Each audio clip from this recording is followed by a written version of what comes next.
Ladies and gentleman, ನಲ ಜಲ ಭಾಷೆಗಾಗಿ ಪ್ರಾಮಾಣಿಕ ಪತ್ರಿಕೋದ್ಯಮ ನೀವು ನೋಡ್ತಾ ಇದ್ದೀರಾ ಫೋಕಸ್ ಟಿವಿ.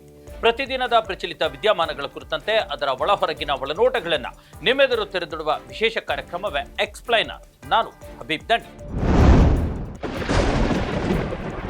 ಇವತ್ತು ರಾಜ್ಯಾದ್ಯಂತ ಒಂದು ಕಾಂಗ್ರೆಸ್ ಸರ್ಕಾರದ ವಿರುದ್ಧ ಮತ್ತು ಕಾಂಗ್ರೆಸ್ ನಾಯಕ ಒಬ್ಬರ ವಿರುದ್ಧ ದೊಡ್ಡ ಮಟ್ಟದ ವಿರೋಧ ವ್ಯಕ್ತವಾಗ್ತಾ ಇದೆ. ಈಗಾಗಲೇ ಹಲವಾರು ಬಾರಿ ಈ ತರಹದ ಅಪಸಭೆಗಳು ನಡೆದಿರ್ತಕ್ಕಂಥದ್ದು. ಇವತ್ತು ಮತ್ತೆ ಆ ತರಹದ ಒಂದು ದುರ್ವರ್ತನೆ, ದುರಹಂಕಾರ, ಅಹಂಕಾರ, ಅಧಿಕಾರದ ಅಮಲು ಎಲ್ಲವೂ ಕೂಡ ಸೇರಿ ರಾಜಕಾರಣದ ತೋಳ್ಬಲ ಮತ್ತು ಒಂದು ರೀತಿಯ ದುರ್ವರ್ತನೆ ಈಗಾಗಲೇ ಇಡೀ ಕಾಂಗ್ರೆಸ್ ಪಕ್ಷಕ್ಕೆ ಮತ್ತು ಕಾಂಗ್ರೆಸ್ ಸರ್ಕಾರಕ್ಕೆ ಕಪ್ಪು ಚುಕ್ಕೆಯಾಗಿ ಪರಿಣಮಿಸ್ತಾ ಇರತಕ್ಕಂಥದ್ದು.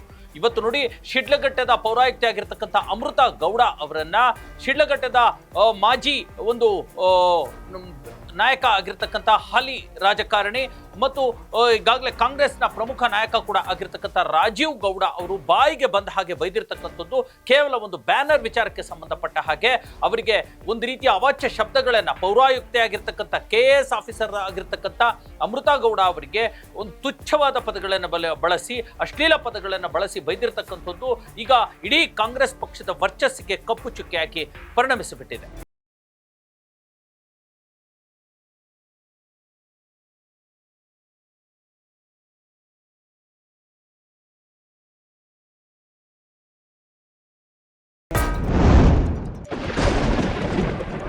ಇವತ್ತು ಯಾವುದೋ ಒಂದು ಬ್ಯಾನರ್ ಅನ್ನು ಹಾಕಿದ್ರಂತೆ, ಅದ್ಯಾವುದೋ ಕಲ್ಟ್ ಸಿನಿಮಾಗೆ ಸಂಬಂಧಪಟ್ಟ ಹಾಗೆ. ಅದರಲ್ಲಿ ಆ ಒಂದು ಬ್ಯಾನರ್ಗಳನ್ನ ಒಂದು ನಿಯಮಗಳನ್ನ ಮೀರಿ ರಸ್ತೆಗೆ ಕಟ್ಟಲಾಗಿದೆ ಅನ್ನುವಂತಹ ಒಂದು ತೀರ್ಪಿನಲ್ಲಿ ಈಗ ಪೌರಾಯುಕ್ತೆಯವರು ಅವರ ಆದೇಶದ ಮೇರೆಗೆ ಒಂದಷ್ಟು ಜನ ಅಲ್ಲಿ ಬ್ಯಾನರ್ಗಳನ್ನ ತೆರವುಗೊಳಿಸಿದ್ದಾರೆ. ಅದರ ಒಂದು ಸಿಟ್ಟಿಗೆದ್ದಿರ್ತಕ್ಕಂಥ ರಾಜು ಗೌಡ ನೇರವಾಗಿ ಪೌರಾಯುಕ್ತೆ ಅಮೃತಾ ಗೌಡ ಅವರಿಗೆ ಫೋನ್ ಮಾಡಿ ಬಾಯಿಗೆ ಬೈದ ಹಾಗೆ ಬೈದಿದ್ದಾರೆ. ಎಂತ ಪದಗಳನ್ನು ಬಳಸಿದ್ದಾರೆ ಅಂತಂದ್ರೆ, ನಿಜವಾಗ್ಲೂ ಅವರು ಒಬ್ಬ ಮಹಿಳೆ ಅನ್ನೋಂಥದ್ದನ್ನು ಕೂಡ ನೋಡದೆ ಈ ರಾಜೀವ್ ಗೌಡ, ಕಾಂಗ್ರೆಸ್ನ ನಾಯಕ ರಾಜೀವ್ ಗೌಡ ಬಳಸಿರ್ತಕ್ಕಂಥ ಪದಗಳಿಗೆ ರಾಜ್ಯಾದ್ಯಂತ ತೀವ್ರ ಖಂಡನೆ ವ್ಯಕ್ತವಾಗ್ತಾ ಇದೆ.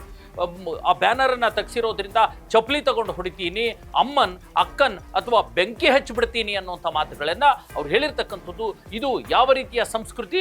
ಕಾಂಗ್ರೆಸ್ ಪಕ್ಷದ ನೀತಿ ನಿಯಮಗಳೇನೋ ಅಲ್ಲಿ ಯಾವುದೇ ಒಂದು ಬಿಗಿ ಇಲ್ವಾ?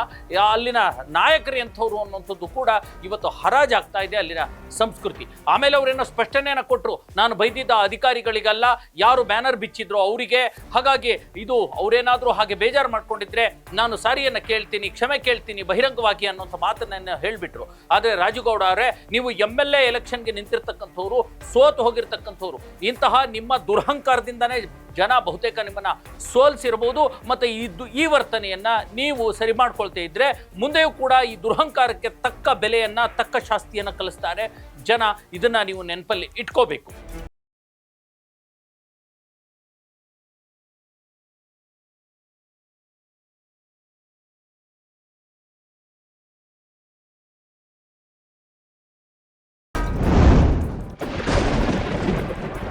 ಎಸ್ ವೀಕ್ಷಕರೇ, ಕೆಲವೇ ದಿನಗಳ ಹಿಂದೆ ಮತ್ತಷ್ಟು ಈ ತರಹದ ಪ್ರಕರಣಗಳು ಇದೇ ಕಾಂಗ್ರೆಸ್ ಸರ್ಕಾರದ ಕಾಂಗ್ರೆಸ್ ಶಾಸಕರಿಂದಲೇ ನಡೆದು ಹೋಯಿತು. ಈಗಾಗಲೇ ನೋಡಿ, ಈಗ ಬಳ್ಳಾರಿಯಲ್ಲಿ ಎಂಥ ದೊಡ್ಡ ಘಟನೆ ನಡೆದಿದೆ. ಇದೇ ಬ್ಯಾನರ್ ಗಲಾಟೆಗೆ, ಇದೇ ಬ್ಯಾನರ್ ಬಡದಾಟಕ್ಕೆ, ವಾಲ್ಮೀಕಿ ಜಯಂತಿಗೆ ಸಂಬಂಧಪಟ್ಟಂತೆ, ವಾಲ್ಮೀಕಿ ಪುತ್ಥಳಿ ಅನಾವರಣಕ್ಕೆ ಸಂಬಂಧಪಟ್ಟಂತೆ ಅಲ್ಲಿ ನಡೆದಿರ್ತಕ್ಕಂಥ ನಾರಾ ಭರತ್ ರೆಡ್ಡಿ ಮತ್ತು ಗಾಲಿ ಜನಾರ್ದನ ರೆಡ್ಡಿ ನಡುವೆ ನಡೆದಿರ್ತಕ್ಕಂಥ ಒಂದು ಗಲಾಟೆ ಏನಿದೆ, ಅದು ಒಬ್ಬನ ಜೀವವನ್ನು ತೆಗೆದುಕೊಳ್ತು.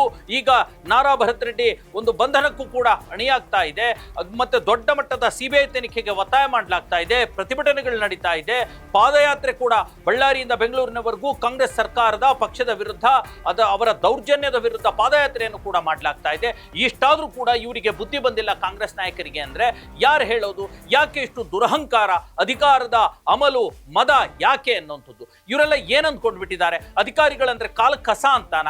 ನಾನು ಹೇಳ್ತಾ ಇದ್ದೆ, ಕಳೆದ ಬಾರಿನೂ ಕೂಡ ನಾನು ಹೇಳಿದ್ದೆ, ಯಾವುದೇ ಅನ್ಎಜುಕೇಟೆಡ್ ವ್ಯಕ್ತಿ ಕೂಡ ಇವತ್ತು ಒಬ್ಬ ರಾಜಕಾರಣಿ ಆಗ್ಬಹುದು. ಆದರೆ ಒಬ್ಬ KAS, IAS, ಯಾಕೆ SDC, FDCಗಳು ಕೂಡ ಇವತ್ತು ಸ್ಪರ್ಧಾತ್ಮಕ ಪರೀಕ್ಷೆಗಳನ್ನು ಬರೆದು ವಿದ್ಯಾಭ್ಯಾಸದ ಮೇಲೆ, ಶಿಕ್ಷಣದ ಮೇಲೆ, ಆ ಸ್ಪರ್ಧಾತ್ಮಕ ಪರೀಕ್ಷೆಗಳ ಮೇಲೇನೆ ಅವರು ಅಧಿಕಾರಿಗಳಾಗಬೇಕಾಗಿರ್ತಕ್ಕಂಥದ್ದು. ಅವರನ್ನೆಲ್ಲ ಯಾಕೆ ಅಷ್ಟು ಕಾಲ್ಕಸ ಮಾಡ್ಕೊಂಡಿರ್ತಾರೆ ಈ ರಾಜಕಾರಣಿಗಳು? ಯಾಕೆ ಹಾಗೆ ತಿಳ್ಕೊಳ್ತಾರೆ ಅನ್ನುವಂಥದ್ದು ಆ ಹೆಣ್ಮಗಳು ಇವತ್ತು ಕಣ್ಣೀರು ಹಾಕಿದ್ದಾರೆ, ಗೊತ್ತಿದೆಯಾ?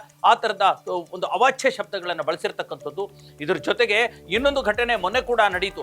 ಏನು ಮಾಲೂರಿನಲ್ಲೂ ಕೂಡ ಏನು ಬಳ್ಳಾರಿ ಆದ ನಂತರ ಮಾಲೂರಿನಲ್ಲೂ ಕೂಡ ಈ ರೀತಿಯ ಒಂದು ಬ್ಯಾನರ್ ಬಡಿದಾಟ ನಡೀತು. ಅಲ್ಲಿನ ಹಾಲಿ ಶಾಸಕ ನಂಜೇಗೌಡ ಮತ್ತು ಮಾಜಿ ಶಾಸಕ ಮಂಜುನಾಥ್ ಗೌಡ ಬೆಂಬಲಿಗರ ನಡುವೆ ಕೂಡ ಅಲ್ಲಿ ಯಾವುದೋ ರಸ್ತೆನಲ್ಲಿ ಒಂದು ಬೀದಿನಲ್ಲಿ ಬ್ಯಾನರ್ಗಳನ್ನ ಕಟ್ಟಲಿಕ್ಕೆ ಗಲಾಟೆ ಆಗೋಯ್ತು. ಬರೀ ಇದೇನಾ? ಇದೆಲ್ಲದರ ಹೊರತಾಗಿ ಇನ್ನೊಂದು ನಿಮಗೆ ಘಟನೆಯನ್ನ ನೆನಪಿಸ್ತೀನಿ. ಕೆಲವೇ ದಿನಗಳ ಹಿಂದೆ ನಮ್ಮ ಮಾಗಡಿಯ ಶಾಸಕರಿದ್ದಾರಲ್ಲ ಎಚ್ ಸಿ ಬಾಲಕೃಷ್ಣ, ಮಹಾನುಭಾವ ಎಚ್ ಸಿ ಬಾಲಕೃಷ್ಣ ಅವರು ತಹಶೀಲ್ದಾರ್ ಅವರನ್ನ, KS ಮಟ್ಟದ ತಹಶೀಲ್ದಾರ್ ಅವರನ್ನ ಒಂದು ಬಹಿರಂಗ ಸಭೆಯಲ್ಲಿ ಜನಗಳಿಂದ ನಿನ್ನನ್ನು ಚಪ್ಪಲಿ ತಗೊಂಡು ಹೊಡಿಸ್ತೀನಿ ಅನ್ನುವಂಥ ಒಂದು ಮಾತನಾಡಿದ್ರು ಬಾಲಕೃಷ್ಣ ಅವರು. ಅವರಿಗೆ ಒಂದಷ್ಟು ಮಾನ ಮರ್ಯಾದೆ ಇದೆಯಾ? ಒಂದಷ್ಟು ಸೌಜನ್ಯ ಅನ್ನುವಂಥದ್ದು ಇದೆಯಾ? ಏನ್ ಯಾವ ರೀತಿ ಮಾತಾಡ್ತಾರೆ? ನಾನು ಅವಾಗಲೂ ಹೇಳಿದ್ದೆ ಇದು ತಪ್ಪು ಅನ್ನುವಂಥದ್ದು. ಈ ಕುರಿತಂತೆ ನಾವು ಸ್ಟೋರಿನೂ ಮಾಡಿ ನಮ್ಮ ಫೋಕಸ್ ಟಿವಿನಲ್ಲಿ ದೊಡ್ಡ ಮಟ್ಟದ ಖಂಡನೆಯನ್ನು ವ್ಯಕ್ತಪಡಿಸಿದ್ವಿ. ಅದಾದ ಕೆಲವೇ ದಿನಗಳಲ್ಲಿ ಸ್ವತಃ ಎಚ್ ಸಿ ಬಾಲಕೃಷ್ಣ ಮತ್ತೊಂದು ಬಹಿರಂಗ ಸಮಾರಂಭದಲ್ಲಿ ನಾನು ತಹಶೀಲ್ದಾರ್ ಅವರಿಗೆ ಆ ಥರದ ಮಾತನಾಡಿದ್ದೆ, ಸಿಟ್ಟಲ್ಲಿ ನನ್ನನ್ನು ಕ್ಷಮಿಸ್ಬಿಡಿ, ನನ್ನಿಂದ ತಪ್ಪಾಯಿತು ಅನ್ನುವಂಥ ಒಂದು ಸಾರಿಯನ್ನ, ಕ್ಷಮೆಯನ್ನ ಕೇಳಿಕೊಂಡ್ರು. ಈಗಲೂ ಕೂಡ ಈ ರಾಜೀವ್ ಗೌಡ, ಆ ಪೌರಾಯುಕ್ತೆ ಅಮೃತಾ ಗೌಡರವರ ಒಂದು ಕ್ಷಮೆಯನ್ನ ಕೇಳಿದ್ದಾರೆ. ಇದು ಯಾಕೆ ಬೇಕು ಅನ್ನುವಂಥದ್ದು. ಮೊದಲು ಮಾನ ಮರ್ಯಾದೆಯನ್ನು ಕಳ್ಕೊಳ್ಳೋದು, ದುರಹಂಕಾರವನ್ನ ತೋರಿಸೋದು, ಇಲ್ಲದೆ ಇರತಕ್ಕಂಥ ತೋಳ್ಬಲವನ್ನ ಎಲ್ಲವನ್ನು ಕೂಡ ತೋರಿಸೋದಕ್ಕೆ ಹೋಗುವಂಥದ್ದು, ನಂತರ ಪಶ್ಚಾತ್ತಾಪ ಪಟ್ಟು ಸಾರಿ ಕೇಳುವಂಥದ್ದು. ಯಾರಿಗೆ ಅವಮಾನ, ಯಾರ ವರ್ಚಸ್ಸು ಹಾಳಾಗ್ತಾ ಇದೆ? ನಿಮ್ಮಂತಹ ರಾಜಕಾರಣಿಗಳಿಂದ. ಈ ಎಚ್ ಸಿ ಬಾಲಕೃಷ್ಣ, ನಂಜೇಗೌಡ ಅಥವಾ ಈ ಏನ್ ಇರ್ತಕ್ಕಂಥ ರಾಜೀವ್ ಗೌಡ, ಈ ತರಹದ ವ್ಯಕ್ತಿಗಳಿಂದ ಇಡೀ ಪಕ್ಷದ ವರ್ಚಸ್ಸು ಹಾಳಾಗ್ತಾ ಇದೆ.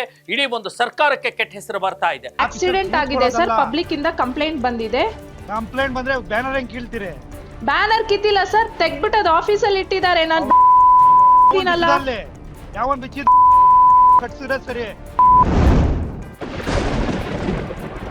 ಈ ತರಹದ ಘಟನೆಗಳು ಮರುಕಳಿಸ್ತಾ ಇರೋದ್ರಿಂದ ಅಧಿಕಾರಿಗಳು ಎಷ್ಟು ಸೇಫ್, ಅಧಿಕಾರಿಗಳು ಎಷ್ಟು ಕ್ಷೇಮ ಅನ್ನುವಂಥ ಪ್ರಶ್ನೆ ಕೂಡ ಹುಟ್ಕೊಳ್ತಾ ಇದೆ. ಯಾಕೆ ಇದೇ ಕಾಂಗ್ರೆಸ್ ಪಕ್ಷದ ಅಧಿಕಾರದ ಅವಧಿಯಲ್ಲಿ 2013ರಿಂದ 18ರೊಳಗಡೆ ಎಂತೆಂಥ ಘಟನೆಗಳು ನಡೆದೋಗ್ಬಿಟ್ಟು ಮರೆತು ಬಿಟ್ರ ಕಾಂಗ್ರೆಸ್ ಶಾಸಕರೇ, ಕಾಂಗ್ರೆಸ್ ನಾಯಕರೇ?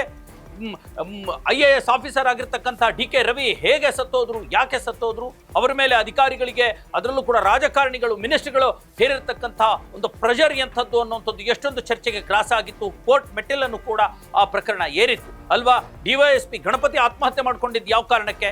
ನಿಮ್ಮಂಥ ನಾಲಾಯಕ ರಾಜಕಾರಣಿಗಳಿಂದ, ಈ ರಾಜೀವ್ ಗೌಡ, ಎಚ್ ಸಿ ಬಾಲಕೃಷ್ಣ ಮುಂತಾದ ಈ ತರಹದ ದುರಹಂಕಾರಿ ರಾಜಕಾರಣಿಗಳಿಂದ ಇನ್ನು ಎಷ್ಟು ಅಧಿಕಾರಿಗಳ ಪ್ರಾಣ ತ್ಯಜಿಸಬೇಕಾಗಿದೆ, ಇನ್ನು ಎಷ್ಟು ಅಧಿಕಾರಿಗಳು ತಮ್ಮ ಸೇವೆಯಿಂದ ನಿವೃತ್ತರಾಗಬೇಕಾಗಿದೆ.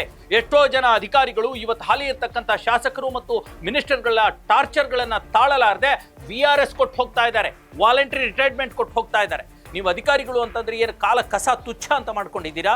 ತಪ್ಪಿದ್ದಾಗ ಪ್ರಶ್ನಿಸಿ, ಅದು ಬಿಟ್ಬಿಟ್ಟು ಬಾಯಿಗೆ ಬಂದ ಹಾಗೆ ಚಪ್ಪಲಿ, ಬೆಂಕಿ ಹಚ್ತೀನಿ, ಅಕ್ಕನ್ ಅಂತ ಬಳಸೋದಕ್ಕೆ ನಿಮ್ಗೇನು ಯಾರು ಅಧಿಕಾರ ಕೊಟ್ಟರು? ನನಗೆ ಒಂದು ವಿಚಾರ ಗೊತ್ತಾಗಲ್ಲ. ಯಾವ ಮುಖ ಇಟ್ಕೊಂಡು, ಯಾವ ನೈತಿಕತೆ ಇಟ್ಕೊಂಡು ಕಾಂಗ್ರೆಸ್ ಪಕ್ಷ ದ್ವೇಷ ಭಾಷಣ ಮಸೂದೆಯನ್ನು ಮಂಡನೆ ಮಾಡ್ತು? ಅದು ರಾಜ್ಯಪಾಲರ ಅಂಗಳದಲ್ಲಿದೆ, ಅದಿನ್ನು ಹೋಲ್ಡ್ ಆಗಿದೆ, ಅದು ಬೇರೆ ವಿಚಾರ.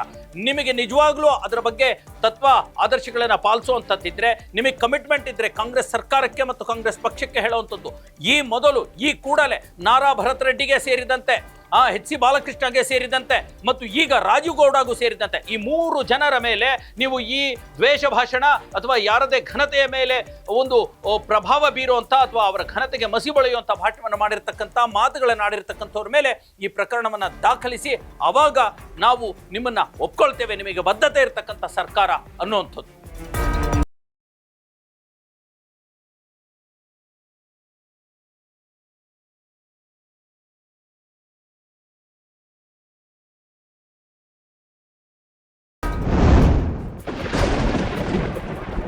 ಎಸ್ ವೀಕ್ಷಕರೇ, ರಾಜೀವ್ ಗೌಡ, ಕಾಂಗ್ರೆಸ್ ನಾಯಕ ರಾಜೀವ್ ಗೌಡ ಮತ್ತು ಅಮೃತಾ ಗೌಡ ಅಧಿಕಾರಿಯವರ ನಡುವೆ ನಡೆದಿರ್ತಕ್ಕಂಥ ಮತ್ತು ಈ ರಾಜಕಾರಣಿಗಳು, ಇದು ಕೇವಲ ಒಂದು ಕಾಂಗ್ರೆಸ್ ಪಕ್ಷದ ಅಥವಾ ಕಾಂಗ್ರೆಸ್ ಪಕ್ಷದ ರಾಜಕಾರಣಿಗಳು, ಶಾಸಕರು, ಸಂಸದರು ಅಥವಾ ಮಿನಿಸ್ಟರ್ಗಳು ಅನ್ನೋಂಥದ್ದು ಅಷ್ಟೇ ಅಲ್ಲ. ಇದು ಈ ಒಂದು ರಾಜಕಾರಣದ ದುರಹಂಕಾರ ಇದೆಯಲ್ಲ, ಇದು ಎಲ್ಲಾ ಪಕ್ಷಗಳಿಗೂ ಸಮನಾಗೇ ಇರುತ್ತೆ. ಅದೊಂಥರ ಮದ.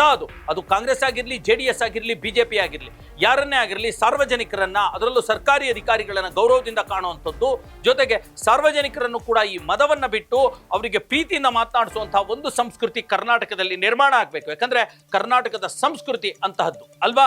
ಎಸ್ ವೀಕ್ಷಕರೇ, ಇದಾಗಿತ್ತು ಇವತ್ತಿನ ಎಕ್ಸ್ಪ್ಲೇನರ್. ಮುಂದಿನ ಮತ್ತೊಂದು ವಿಷಯದೊಂದಿಗೆ ನಿಮ್ಮ ಮುಂದೆ ಬರ್ತೀನಿ. ಅಲ್ಲಿವರೆಗೂ ನೋಡ್ತಾ ಇರಿ ನೆಲ ಜಲ ಭಾಷೆಗಾಗಿ ಪ್ರಾಮಾಣಿಕ ಪತ್ರಿಕೋದ್ಯಮ, ನಿಮ್ಮ ಫೋಕಸ್ ಟಿವಿ.